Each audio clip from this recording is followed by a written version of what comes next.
کبھی عرش پر کبھی فرش پر، کبھی ان کے در کبھی در بدر، غم عاشقی تیرا شکریہ میں کہاں کہاں سے گزر گیا، کبھی راستوں میں تنہا کبھی ہوں ورود صحرا، میں جنوں کا ہم سفر ہوں میرا کوئی گھر نہیں ہے۔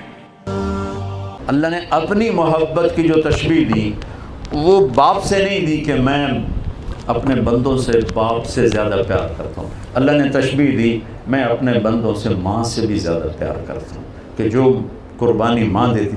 اس لیے ایک صحابی ہے، یا رسول اللہ میری خدمت کا حقدار کون ہے؟ کہا تیری ماں۔ کہا یا رسول اللہ پھر؟ کہا تیری ماں۔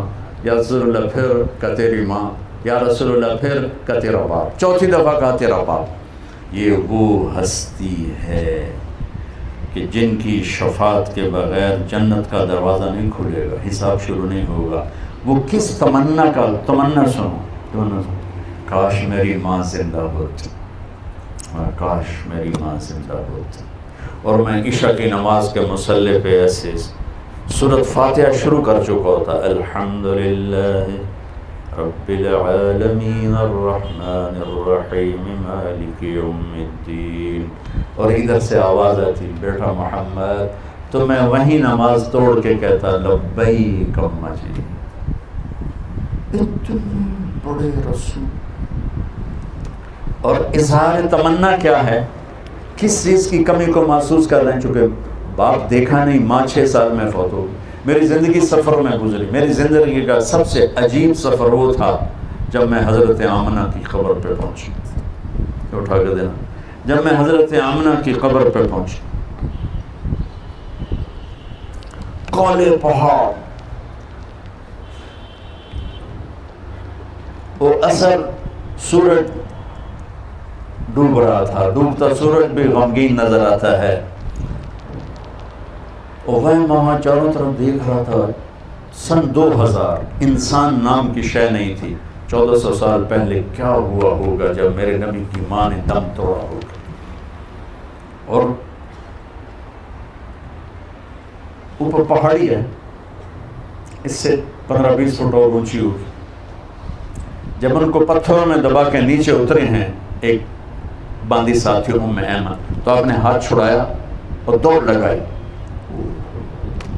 کاش آپ جا کے دیکھو، پہاڑی پہ چڑھ گئے، پیچھے ام ایمن دوڑتی ہوئی آئیں، تو وہ منظر تھا کہ مینا کے پہاڑ، وہ ابوا کے پہاڑ بھی موم ہو رہے تھے، میرے نبی ماں کی قبر کو چمٹے ہوئے ایسے پڑے تھے، ایسے۔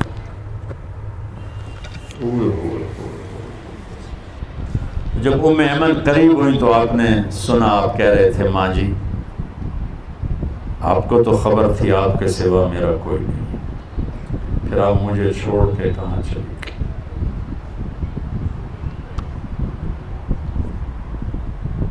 میں ہزاروں دفعہ یہ قصہ سنا چکا ہوں، 18 سال سے سنا رہا ہوں، ہر دفعہ میرا یہ حال ہوتا ہے۔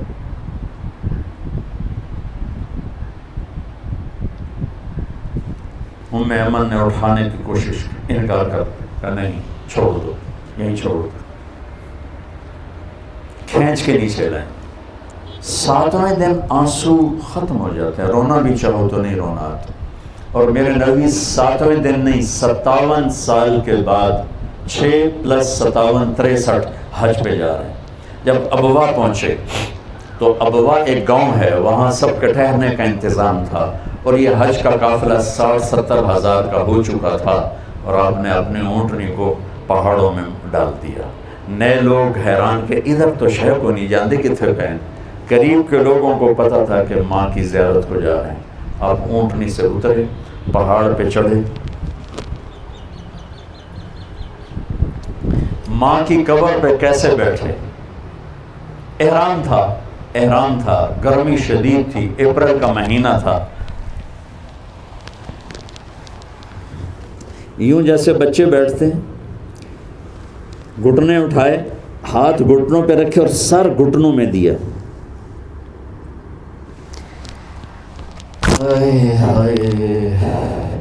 یہ گر گیا، لگا دو۔ آپ نے پوزیشن دیکھی؟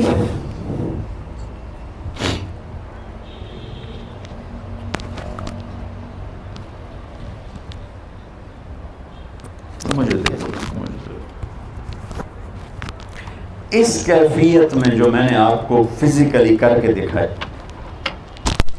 شدید گرمی تھی، شدید، اور آپ مسلسل روتے گئے، اتنا روئے کہ آپ کا احرام بھیگ گیا، داڑھی بھیگ گئی، سینہ بھیگ،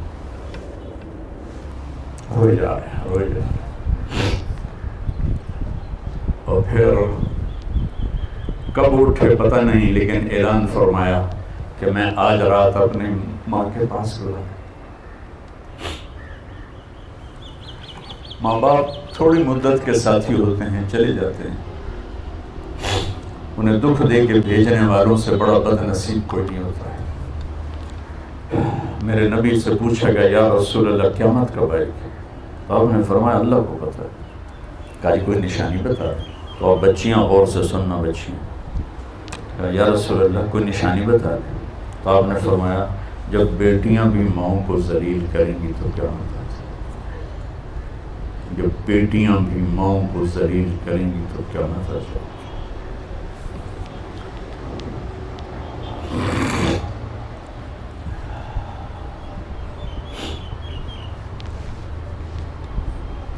اپنے نبی کی زندگی پڑھو بچوں، کہ زندگی گزارنی کیسے۔ یہ بھی کوئی زندگی ہے کہ پیسہ بناؤ، پیسہ بناؤ، پیسہ بناؤ، پیسہ بناؤ، یہ کوئی زندگی؟ کہ بہن بھائی، ہر رشتے کو میرے نبی نے، سبحان اللہ، میرے نبی نے فرمایا جس کو اللہ نے 2 بہنیں دی اور اس نے ان کا حق ادا کیا، تو وہ قیامت تک آپ کی نظر تھی۔ کیا آپ کو پتا تھا بر صغیر کے معاشرے میں بہنوں کو وراثت میں کوئی حق نہیں ملے گا؟ تو آپ اس وقت کہہ رہے ہیں جب ابھی عرب میں بھی یہی دستور تھا، بہنوں کو کچھ نہیں دیتے تھے، سارا عرب کھاتے تھے، اور ہمارا بھی یہی دستور ہے، بیٹیوں کو کچھ نہیں ملتا، سب بیٹے لے جاتے ہیں۔ اور والدین جان بوجھ کے اولاد اپنے بچوں کے نام کراتے ہیں، بچیوں کے نام نہیں کراتے۔ جائیداد تقسیم ہو جائے، جائیداد تقسیم ہو جائے، جائیداد کو خدا بنایا ہوا ہے۔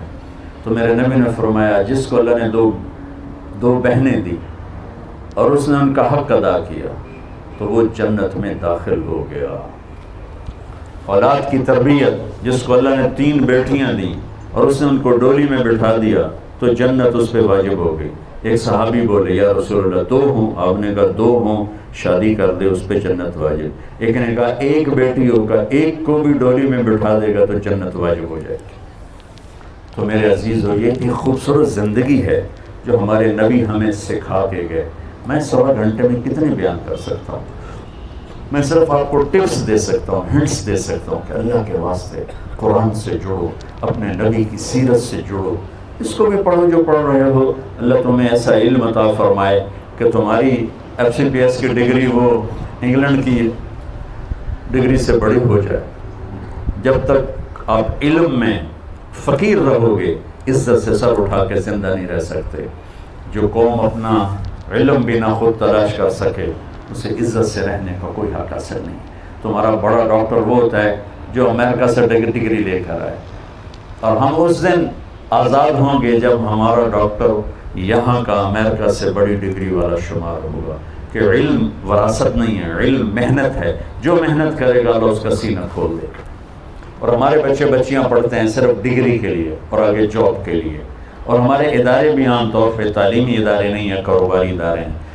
اس لیے نہ ان میں جوش ہے کہ ہم اپنے بچوں کے اندر علم کی شمع روشن کریں، نہ ہماری نسل میں شوق ہے کہ ہم کچھ علم لینے والے بنے، بس ایک ڈگری مل جائے، آگے جاب مل جائے، بس یہاں تک ہماری پرواز ہے، اور یہ بہت پست پرواز۔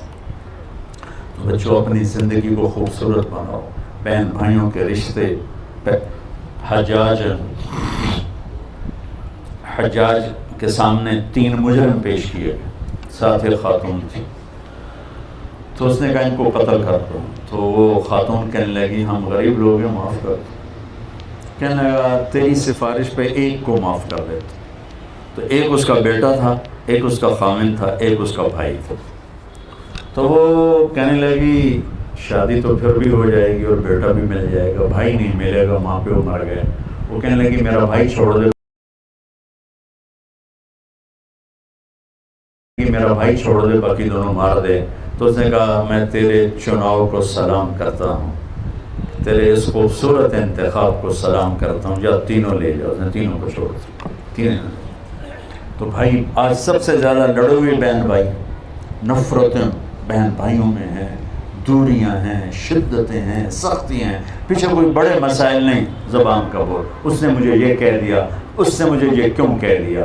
بچوں اس کو زندگی سے نکال دو گے تو آپ کی زندگی انتہائی، زندگی کو حسین بنانا چاہتے ہو تو نبی کو پڑھو، نبی کے اخلاق اپناؤ۔ اللہ کی قسم آپ کے کپڑوں سے زندگی خوبصورت نہیں ہوگی، آپ کی ڈگریوں سے زندگی خوبصورت نہیں ہوگی۔ زندگی کا خوبصورت ہونا الگ چیپٹر ہے اور کپڑے کا خوبصورت ہونا، گھڑی کا الگ چیپٹر ہے۔ ہم اسی میں گم ہو گئے ہیں کہ زندگی کو خوبصورت بنانے کا طریقہ کیا ہے، بہت بڑی گاڑی ہو، بہت بڑا بنگلہ ہو، بڑی قیمتی گھڑی ہو، فون ہو، یہ ہے، یہ بہت چھوٹے سلسلے ہیں۔ تو میں صرف آپ کو ہنٹس دے کے جا رہا ہوں، عبادات میں نماز کو قابو میں رکھو اور زندگی میں اخلاق کو قابو میں رکھو۔ اخلاق اچھے ہوں گے تو ہر رشتہ وہ قیمتی بن جائے گا، خوبصورت بن جائے گا۔ معاف کرنا سیکھو، درگزر کرنا سیکھو، سہ جانا سیکھو، گالی کے جواب میں چپ رہنا سیکھو، کسی کی غیبت نہ کرو، کسی کی برائی نہ کرو۔ تو نیت کرتے ہو سارے؟ اچھا آپ بہت سے یہاں رہتے ہو تو آپس میں لڑائی بھی ہو جاتی ہوگی، تو کسی کا کسی سے بول چال بند بھی ہوگا، تو میری آخری گزارش یہ ہے کہ اگر کسی سے لڑے ہوئے تو صلح کر لینا۔ اللہ کو پسند نہیں کہ دو مسلمان آپس میں بول چال بند ہو۔ جب بول چال بند ہوتا ہے تو اللہ ان کی فائل بند کر دیتا ہے۔ اللہ تعالیٰ فرماتا ہے جب تک یہ صلح نہیں کرتے ان کا کوئی نیک عمل مجھ تک نہیں پہنچنا چاہیے۔ آپس میں بول چال کا بند ہونا اتنا خوفناک کام ہے۔ تو اگر آپ اپنی عمل کو بچانا چاہتے ہیں، اپنی نیکیوں کو بچانا چاہتے ہیں تو کسی سے لڑو نہیں، ہو جائے اونچ نیچ تو بول چال بند مت کرو، بول چال سے باقی رکھو، خود پہل کر لو، وہ ذلیل کرے خاموش ہو کے سن لو، تو انشاءاللہ آپ دیکھنا یہ دنیا بھی آپ کے لیے جنت بنے گی اور آخرت تو جنت ہے ہی۔ اللہ تعالیٰ مجھے آپ کو عمل کی توفیق دے۔ السلام علیکم۔